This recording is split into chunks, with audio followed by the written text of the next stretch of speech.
Saving the alien queen by stopping a poisoned arrow, he now faces his marriage proposal. Marcus Chen stood at the edge of the great ceremonial platform, feeling very small. Around him, the crystal spires of Zephyria Prime reached toward the purple sky like giant fingers. The air smelled sweet, like flowers mixed with metal. He pulled at his formal Earth uniform and tried to look confident. This was his first big mission as Earth's ambassador. The trade talks with the Zephyrian Empire could change everything for humanity. If they went well, Earth would have access to new technologies and safe travel routes across the galaxy. If they went badly, humanity might stay isolated in their small corner of space forever. Marcus looked around at the other delegates. There were beings from 17 different worlds here today. Some had scales that sparkled in the sunlight. Others had multiple eyes or arms that moved like liquid. A few looked almost human, except for their blue skin or extra fingers. Marcus was the only real human in sight. The platform buzzed with quiet conversations in dozens of languages. Universal translators helped, but they could not capture everything. Marcus caught bits of talk about trade routes, mining rights, and something called biocrystals that seemed very important to everyone. Then the crowd went silent. Queen Zithar appeared at the center of the platform, and Marcus forgot how to breathe. She was magnificent, 12 feet tall, with smooth armor that looked like it was made from green and gold metal. But it was not metal at all. It was her natural skin, her exoskeleton. Her graceful arms moved as she walked, each one ending in delicate hands with long fingers. Her head was elegant and alien, with large compound eyes that seemed to see everything at once. When she turned toward the crowd, those eyes reflected the light like jewels. Behind her walked her royal guard, tall Zephyrian warriors in ceremonial armor. They moved with perfect coordination, like dancers who had practiced the same routine for years. Marcus had studied Zephyrian culture for months, but seeing the queen in person was different. She radiated power and wisdom. When she moved, it was like watching water flow or wind blow through grass, natural and beautiful. The queen reached the speaking platform at the center. Her forearms moved in a graceful pattern as she began to speak. Her voice was musical, with clicks and hums that the translators turned into words. Welcome, friends from across the stars. She said, today we gather not as strangers, but as neighbors in this vast galaxy. The Zephyrian Empire has watched the younger races grow and learn. We have seen wars and peace, fear and friendship. Now we choose to build bridges instead of walls. Marcus felt moved by her words. This was why he became a diplomat. Moments like this, when different worlds came together in peace. The queen continued her speech, talking about trade and cooperation. She spoke about sharing knowledge and protecting smaller worlds from dangers in deep space. Her words painted a picture of a future where all species worked together. Marcus was so focused on listening that he almost missed it. A tiny flash of light caught his eye. It came from high up, from one of the crystal spires that surrounded the platform. For a moment, Marcus thought it might be sunlight reflecting off the crystal. But something felt wrong. He looked closer. There, a small figure crouched behind one of the spire's curved sections. The figure held something long and thin. It pointed directly at the queen. Marcus's heart started racing. His training kicked in. During his military service on Earth, he had learned to spot threats quickly. This was a threat. The figure moved. Something small and fast shot through the air toward the queen. It was too small for most people to see, but Marcus had sharp eyes. The object glowed with a strange green light as it flew. The queen stood with her back partially turned, focused on her speech. Her royal guards watched the crowd, not the sky above. None of them saw the danger coming. Marcus did not think. He just moved. His earth-trained muscles, strengthened by growing up in higher gravity than most worlds, launched him forward. He crashed through the circle of delegates, ignoring their surprised shouts. His diplomatic training told him this was wrong. You never approach alien royalty without permission. His human instincts told him none of that mattered. The queen turned at the sound of commotion, her compound eyes focusing on Marcus as he ran toward her. Confusion flashed across her alien features. The royal guards started to move, reaching for their weapons. Marcus threw himself through the air just as the poison dart reached the queen's position. He hit her around what might have been her waist, his arms wrapping around her lower torso. Her exoskeleton felt smooth and warm under his hands. The dart whistled past where her head had been a moment before. It hit the crystal platform behind.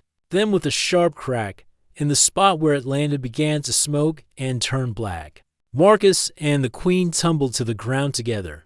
She was heavier than she looked, but her forearms caught them both, keeping them from hitting the crystal platform too hard. For a moment, everything was perfectly quiet. Marcus found himself looking up into the queen's enormous compound eyes. From just inches away, they reflected his face back at him hundreds of times. Her mandibles, the insect-like parts around her mouth, clicked softly. Then chaos exploded around them. "Assassin!" someone shouted. The royal guards swarmed the platform, their weapons drawn. Delegates screamed and ran in all directions. Security forces from a dozen different species started barking orders in their native languages. The queen pushed herself up with two arms while keeping the other two protectively around Marcus. She looked down at him with what might have been concern or anger. He could not tell with her alien features. "Human," she said softly, her musical voice somehow cutting through all the noise around them.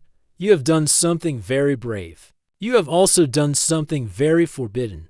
Marcus realized he was still holding onto her. He quickly let go and tried to stand up, but his legs felt shaky. "Your Majesty, I saw the dart. Someone was trying to hurt you." The queen's mandibles clicked again, faster this time, round them. Her guards were already dragging away the would-be assassin from the crystal spire. The figure was small and wore a black hood that hid their face. "Yes," the queen said, standing to her full height, "you saved my life. But you also touched the sacred queen without permission. In our culture, this presents complications." Marcus looked around at the frightened faces of the other delegates. Some looked impressed by his quick action. Others looked horrified that he had dared to touch alien royalty. He realized that saving the queen's life might have just destroyed his diplomatic mission. The queen raised one of her hands, and the chaos around them gradually quieted. Her compound eyes never left Marcus's face. "Marcus Chen of Earth," she said formally, "you will come with me. We have much to discuss." Marcus sat on what he hoped was a chair in his new room. The furniture was beautiful but strange, made from living crystal that glowed softly in the dim light.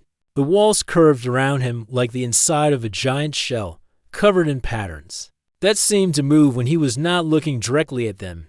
He had been in the Crystal Palace for 3 hours now, and every minute felt like a lifetime.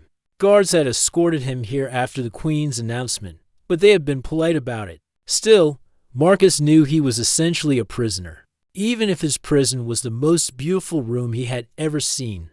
A soft chime echoed through the air, and part of the wall dissolved into sparkles of light.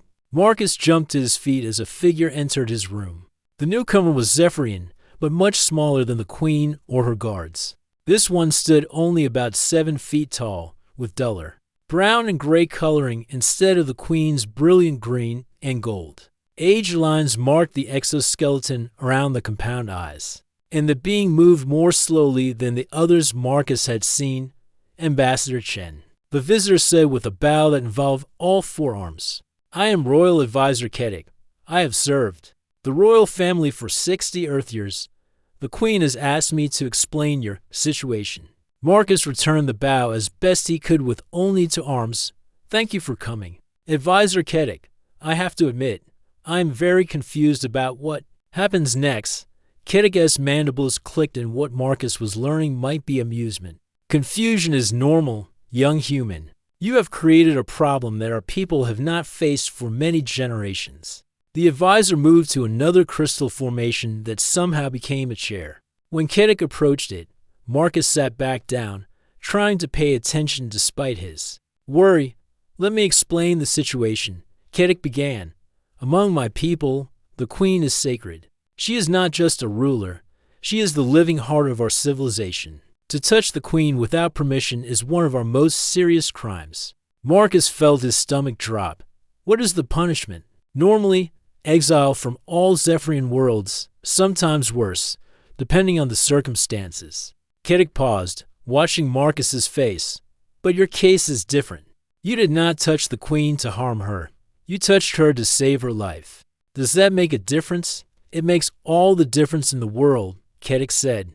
There is an ancient law, older than our space empire. Any being who saves a Zephyrian queen's life may be offered a chance to join the royal bloodline. Marcus blinked. Join the royal bloodline? You mean marriage, Kedic confirmed. But not just any marriage, a union that would make you part of the royal family. With all the responsibilities that brings, the room suddenly felt very warm. Marcus loosened his collar and tried to think clearly. But I am human. How could that even work? Our cultures are very different, Kedic agreed. But the law exists for a reason. Long ago, when the Zephyrian Empire was young, queens sometimes married worthy beings from other species. It brought new ideas and strength to our people. Marcus stood up and began pacing around the curved room. This was beyond anything he had imagined when he took the ambassador job. What would I have to do? Prove your worthiness through the ancient trials, Kedic explained. 3 tests that show you understand our ways and can contribute to our civilization. But I must warn you, these trials were designed for Zephyrians. No alien has ever completed them successfully. What happens if I fail? Permanent exile from Zephyrian space. You would never be allowed to return. And Earth's chances for an alliance would be severely damaged. Marcus stopped pacing and stared at the advisor.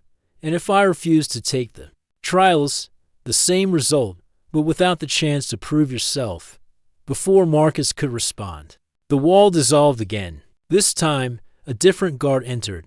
This one was younger and moved with nervous energy. Advisor Kedic, the guard said urgently, the queen requests your immediate presence.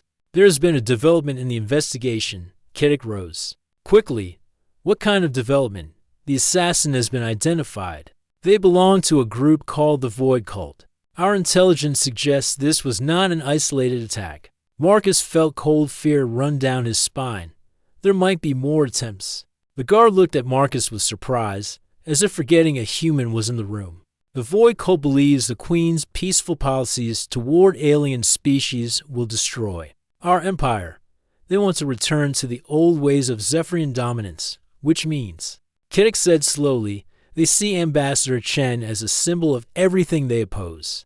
The guard nodded grimly. Intelligence believes they may try to eliminate both the Queen and the human to send a message. Marcus sat back down heavily. Not only did he have to worry about impossible trials and cultural complications, but now there were extremists who wanted him dead. After the guard left, Kedic remained in the room. The old advisor seemed to be thinking carefully about something. Ambassador Chen, Kedic finally said, there is something else you should know. The Queen has been asking many questions about you. What kind of questions? About human behavior. About why you acted so quickly to save someone you barely knew. About how your species makes decisions.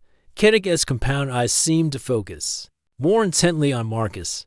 She has been studying records of human culture since the ceremony. She finds your people fascinating. Marcus felt his cheeks grow warm. She is just trying to understand what happened. Perhaps, Kedic said. But I have served 3 queens in my lifetime. I have never seen one show such personal interest in an alien being. The wall chimed again, and another message arrived. This time it was written on a piece of bio paper that glowed with soft light. Kedic read it quickly, and his mandibles clicked rapidly. What is it? Marcus asked. The Queen has made her decision. The trials will begin tomorrow. The entire ceremony will be broadcast across the Empire. Kedic looked up from the message. She wants all our people to see what happens when different species try to understand each other. Marcus felt excitement and terror in equal measure. What are the trials like? The test of swiftness, where you must navigate a complex gravity maze. The trial of wisdom, which involves solving puzzles that require understanding of Zephyrian group thinking. And the challenge of harmony, where you must show that you can synchronize with our biorhythms. Each trial sounded impossible. For a human, Marcus was strong and smart. But these tests were designed for a completely different species with different abilities. Advisor Kedik, Marcus said quietly, "Do you think I have any chance of succeeding?" The old Zephyrian was quiet for a long moment. "I think," he finally said, "that humans may be more adaptable than we give them credit for. Your species survived and thrived on a difficult world. You learned to work together despite your differences. These are valuable traits." Just then, alarms began sounding throughout the palace. Red lights flashed in the crystal walls, and Marcus could hear running footsteps in the corridors outside. Kedik jumped to his feet with surprising speed. "Stay here," he ordered Marcus. "Something is wrong." But as the advisor reached the doorway, another guard burst in, his armor scorched and his breathing heavy. "Advisor," the guard gasped, "we have a problem. The Void Cult has infiltrated the palace guard. We do not know who we can trust." Marcus felt his blood turn to ice. Tomorrow he would face trials that might be impossible. Tonight, he might not even survive to see morning. The real test, it seemed, was just beginning. The great amphitheater buzzed with excitement as beings from across the galaxy filled the crystal seats. Marcus had never seen so many different species in one place. Some had wings, others had tentacles, and a few looked like living rocks. All of them had come to watch him either succeed or fail spectacularly. Marcus stood at the center of the arena floor, wearing a simple white outfit that the palace had provided. His hands were sweating, but he tried to look calm. Somewhere in the royal viewing area above, Queen Zithara watched with her compound eyes. He could feel her gaze even though he could not see her clearly from this distance. Royal Advisor Kedik approached with a ceremonial staff that glowed with inner light. His voice echoed through the amphitheater as he spoke. "Citizens of the Empire," Kedik announced, "today we witness something that has not happened for 300 years. A being from another world seeks to prove his worthiness to join our royal bloodline. Marcus Chen of Earth will face the 3 ancient trials." The crowd murmured with anticipation. Marcus noticed that not all the sounds were friendly. Some beings clicked or hissed in what might have been disapproval. "The first trial," Kedik continued, "is the test of swiftness. The candidate must navigate the gravity maze in less than 10 minutes. A section of the arena floor began to change. Crystal walls rose from the ground, forming a complex 3-dimensional maze that twisted and turned in impossible directions. Some passages went straight up the walls, others curved around corners that hurt to look at. The maze uses artificial gravity fields, Kedik explained to the crowd. What is up in one section may be down in another. What is left may become right. Only those with perfect spatial awareness can complete it. Marcus approached the entrance. To the maze, a Zephyrian technician handed him a small device that would track his progress. The countdown began. 10, 9, 8. Marcus took a deep breath and remembered his training.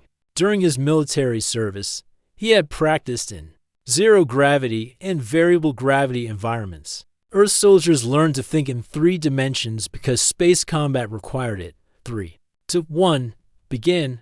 Marcus ran into the maze. The first passage seemed normal, but as he rounded a corner, gravity suddenly shifted.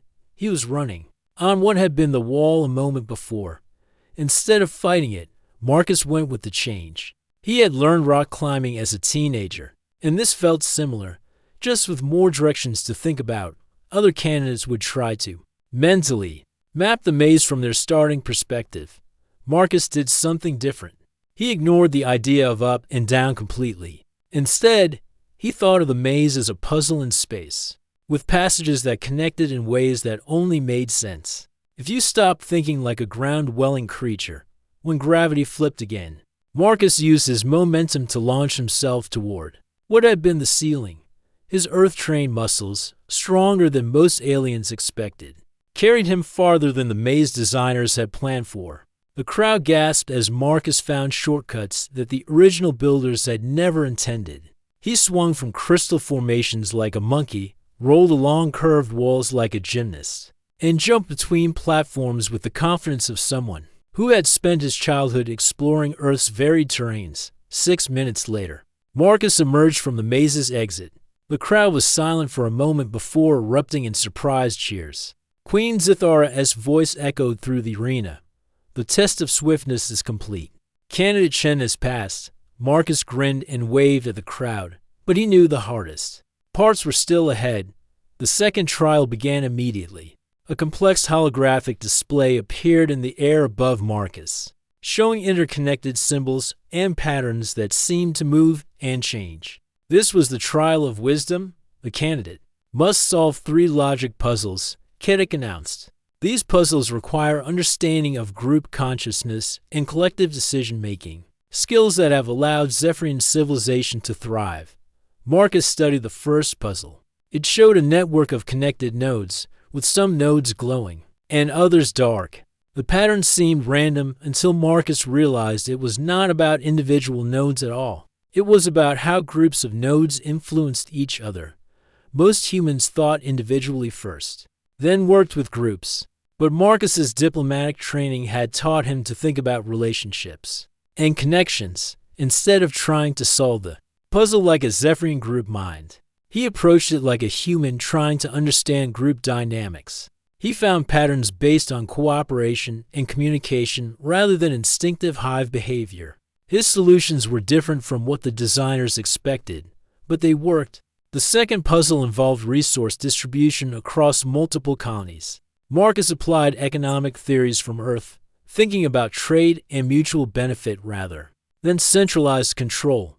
The third puzzle was the hardest. It required predicting group behavior in crisis situations. Marcus drew on his study of human history, wars, disasters, and how different cultures had survived challenges. His answer emphasized adaptability and diversity rather than unity and conformity. Each solution surprised the Zephyrian observers, but the logic was sound. Marcus passed the trial of wisdom by thinking like a human instead of trying to think like a Zephyrian. The final trial was the challenge of harmony. Marcus had to synchronize with Zephyrian biorhythms, the natural electrical patterns that allowed their species to communicate and coordinate instinctively, a circle of Zephyrian. Musicians began to play instruments that looked like living crystals.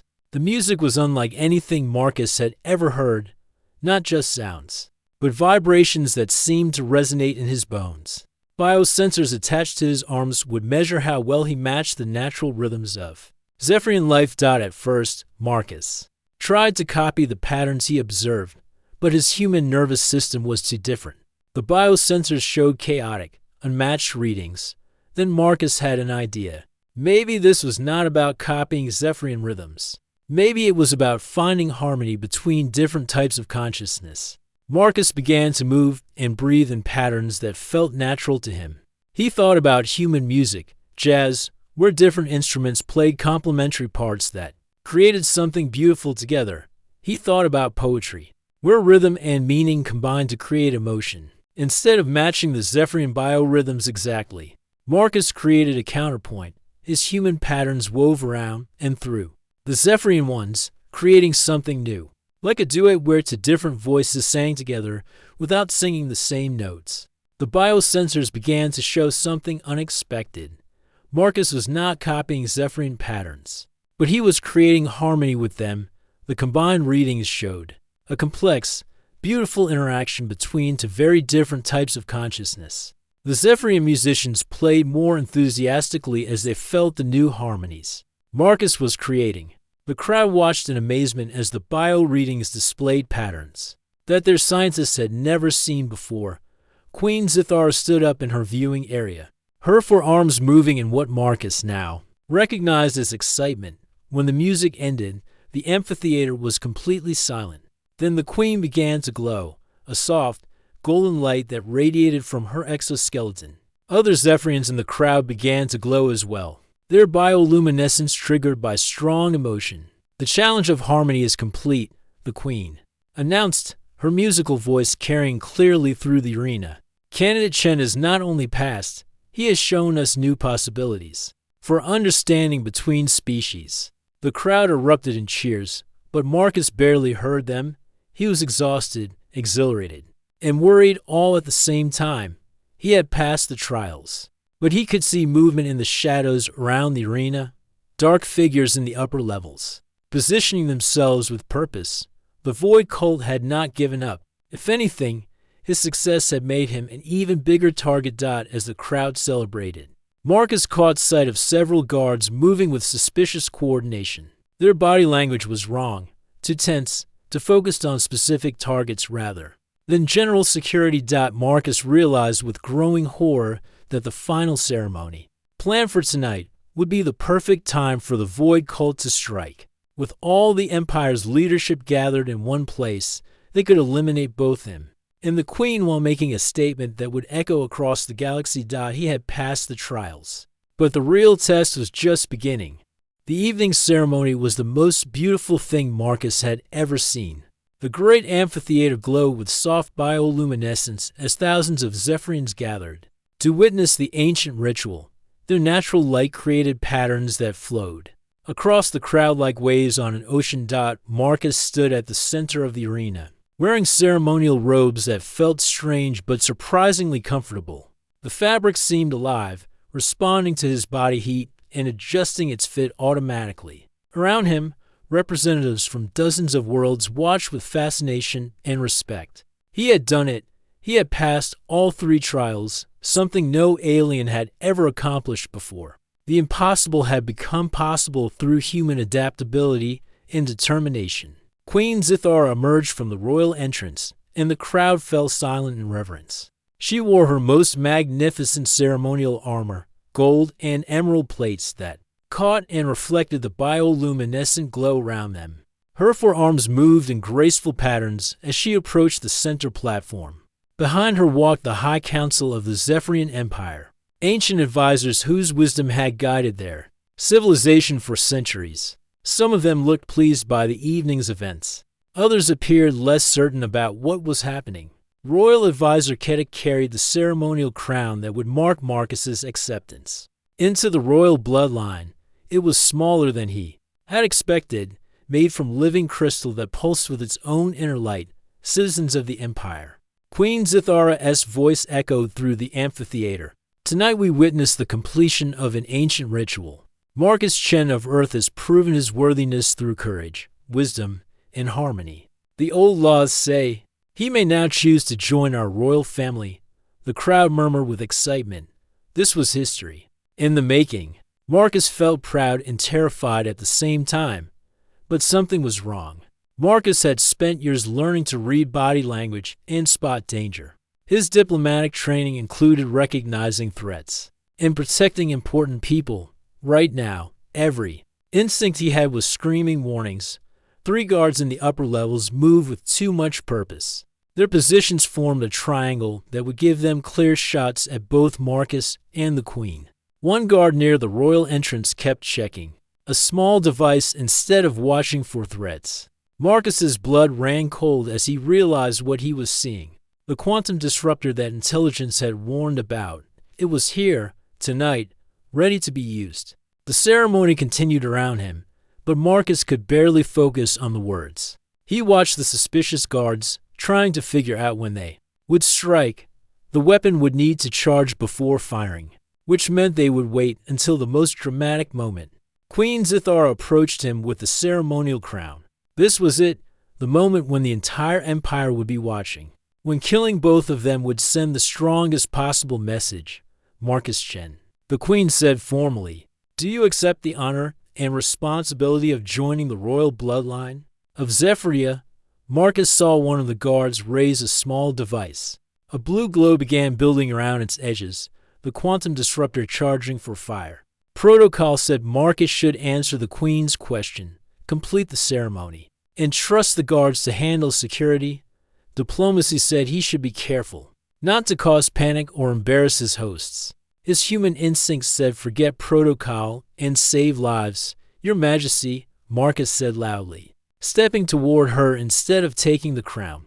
Behind you, quantum weapon. Chaos erupted immediately. The charging weapon's glow became visible to everyone as Marcus pointed toward it. The crowd began screaming and running for the exits. Marcus threw himself toward Queen Zithara just as the weapon fired.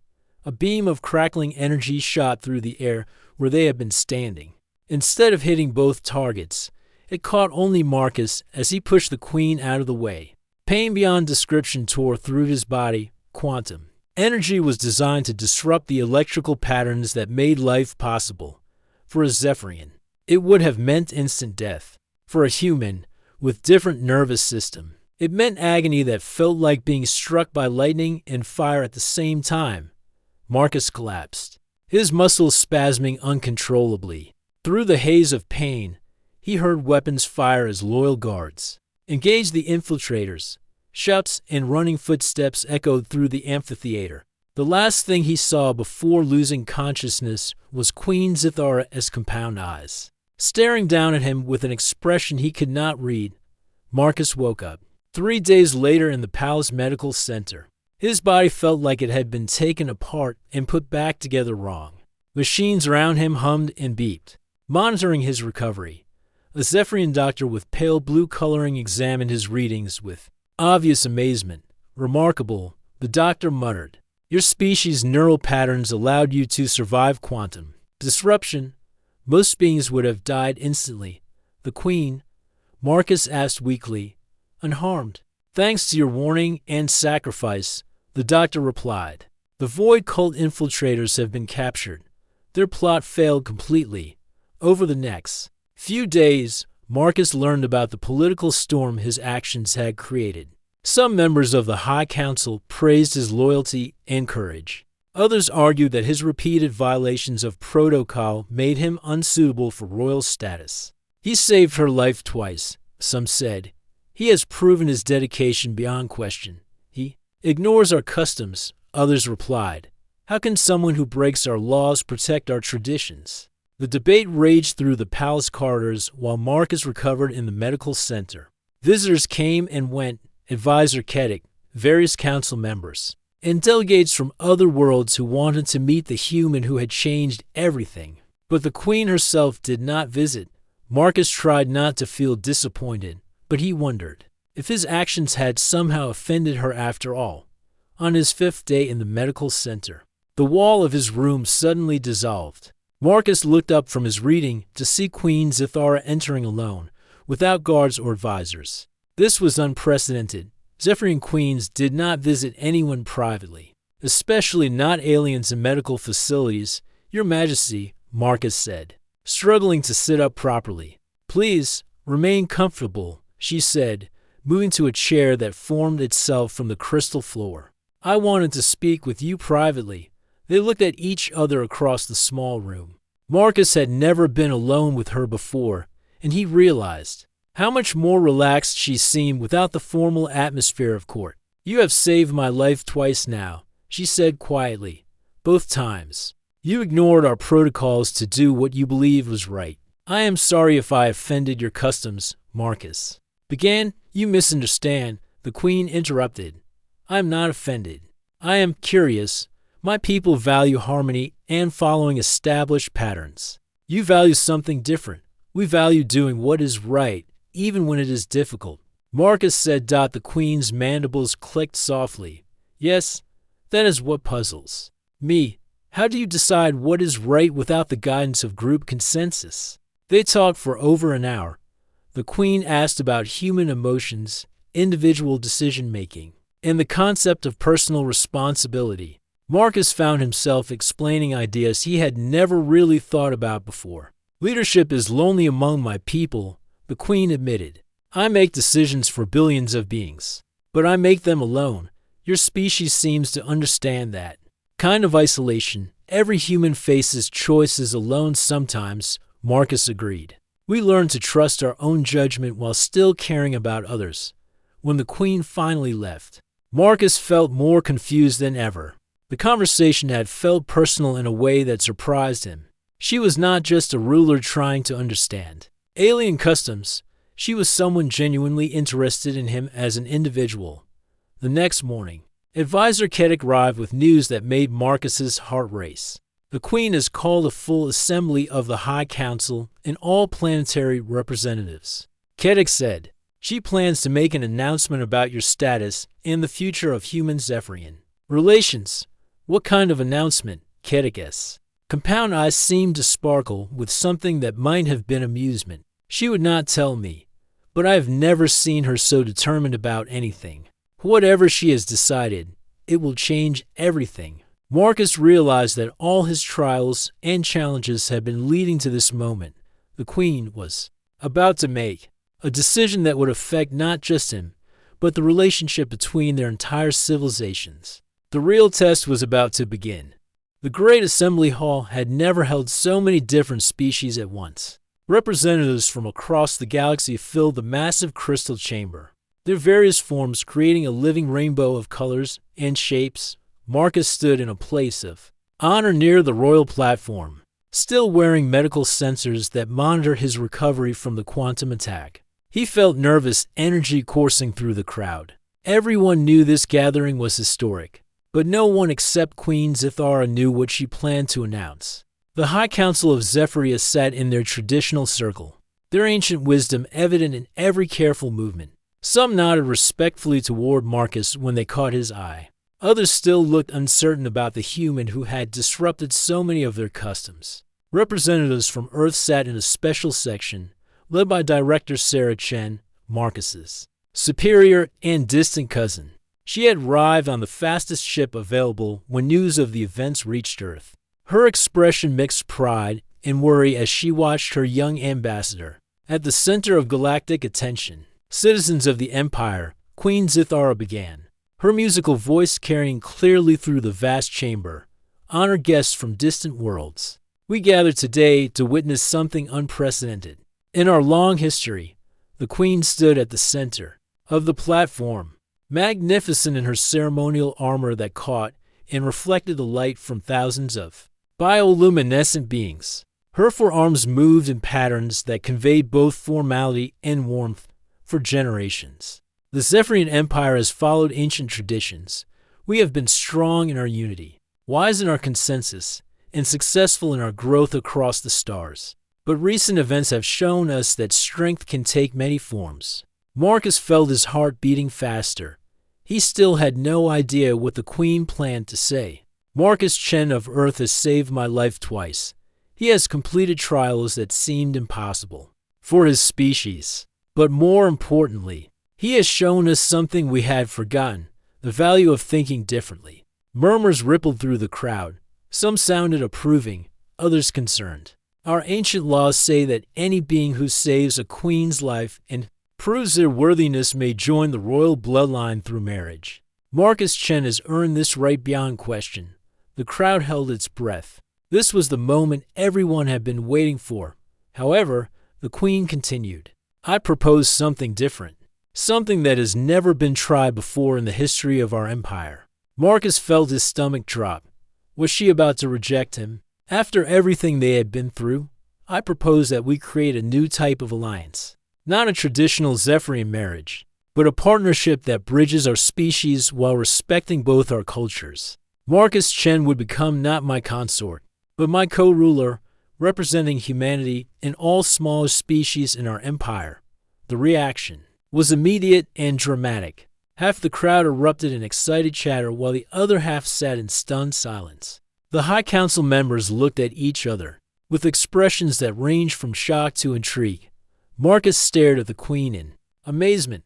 This was far beyond anything he had imagined. For too long, the Queen continued, raising her voice above the noise. Our empire has been ruled by one species, thinking in one way. The Void Cult's attacks have shown us the danger of this approach. Some of our own people have turned to extremism because they feared change and difference. She gestured toward Marcus with one of her forearms. But this human has shown us that different ways of thinking make us stronger, not weaker. His individual reasoning solved problems that our group consciousness could not. His willingness to break tradition saved lives that strict protocol would have cost. Director Chen stood up in the Earth delegation section. Your Majesty, she said formally, this proposal would require approval from Earth's government as well. You are essentially asking us to share one of our citizens with your empire. Yes, the Queen replied simply. I'm asking for a true partnership between our worlds. Not Earth as a junior member begging for trade rights, but Earth as an equal partner helping to build something new. Marcus found his voice. Your Majesty. What exactly would this partnership involve? The Queen's compound eyes focused on him with an intensity that made him feel like she was seeing directly into his thoughts. Together, we would transform this empire into something it has never been, a true confederation where every species has a voice. You would help me create new councils where individual thinking and group wisdom work together. We would develop new ways for different species to communicate and cooperate. The implications hit Marcus like a physical force. This was not just about his personal future. This was about changing the entire structure of galactic civilization. The Zephyrian Empire has grown strong through unity, the Queen continued, addressing the entire assembly. But the galaxy has grown diverse through difference. We must learn to be strong through diversity. Not despite it, an elderly Zephyrian council member stood up. Your Majesty, this proposal breaks with 3,000 years of tradition. How? Can we trust alien ways of thinking to guide our civilization? Because, the Queen replied, those alien ways of thinking have already saved our civilization twice in the past week. Marcus Chen's individual decision-making prevented my assassination and exposed the Void Cult's infiltration. His human adaptability completed trials that proved new forms of excellence are possible. Marcus stepped forward. He realized this was his moment to speak, not just for himself, but for what their partnership could mean. Your Majesty, honored representatives, he began, his voice carrying clearly through the chamber. I accept your proposal, but with one condition. The crowd went silent again. Even the Queen looked surprised. I ask that we take time to build this partnership carefully. Let me spend months learning your deeper customs while you study human ways of governance. Let us create something that truly honors both our civilizations instead of rushing into changes. That might fail. The Queen's mandibles clicked in what Marcus now recognized as pleased surprise. Wisdom beyond his years, she said approvingly. This is exactly the kind of thinking our partnership needs. Over the following hours, the assembly debated and voted. Representatives asked questions about how the new system would work, what protections would exist for smaller species, and how conflicts between different approaches would be resolved. Marcus and Queen Zithara answered together. They're different perspectives creating solutions that neither could have found alone. The Queen's deep understanding of galactic politics, combined with Marcus's fresh insights into cooperation and compromise. When the final vote came, it was not unanimous, but it was decisive. The partnership was approved, making Marcus the first alien co-ruler in Zephyrian history. That evening, Marcus and Queen Zithara stood together on the palace's highest balcony, looking out over the crystal spires of the capital city. The bioluminescent lights of celebration sparkled across the landscape like captured stars. Are you certain about this? Marcus asked quietly. You are giving up thousands of years of tradition for an experiment that might not work. The Queen was quiet for a long moment, her compound eyes reflecting the lights of the city below. When I was young, she said finally, my predecessor told me that a true queen's job is not to preserve the past, but to build the future. You have shown me what that future could look like. Marcus watched shuttles from dozens of different worlds ascending into the night sky, carrying news of the historic partnership across the galaxy. What happens now? He asked. Now we work, the Queen replied. We study each other's cultures, develop new systems of governance, and prove that cooperation between different species can create something greater than either could achieve alone. In the months that followed, their partnership became a model that other civilizations began to copy. Species that had been enemies for generations started forming councils, where different perspectives worked together. The rigid hierarchies that had dominated galactic politics began giving way to more flexible alliances. The Void Cult's extremism had backfired completely. Instead of destroying interspecies cooperation, their attacks had catalyzed the greatest expansion of galactic democracy in recorded history. Marcus often thought about how a simple moment of human instinct, seeing danger and choosing to act, had led to such massive changes. But perhaps that was the real message of their story. Sometimes the smallest acts of courage and compassion could reshape entire worlds. The future was uncertain, but it was a future they would build together, combining the best of many civilizations into something entirely new. And at its heart would be the simple human truth that differences, when approached with respect and openness, could become strengths that made everyone better. The galaxy had learned what humanity had always known, that diversity was not a challenge to overcome, but a resource to celebrate.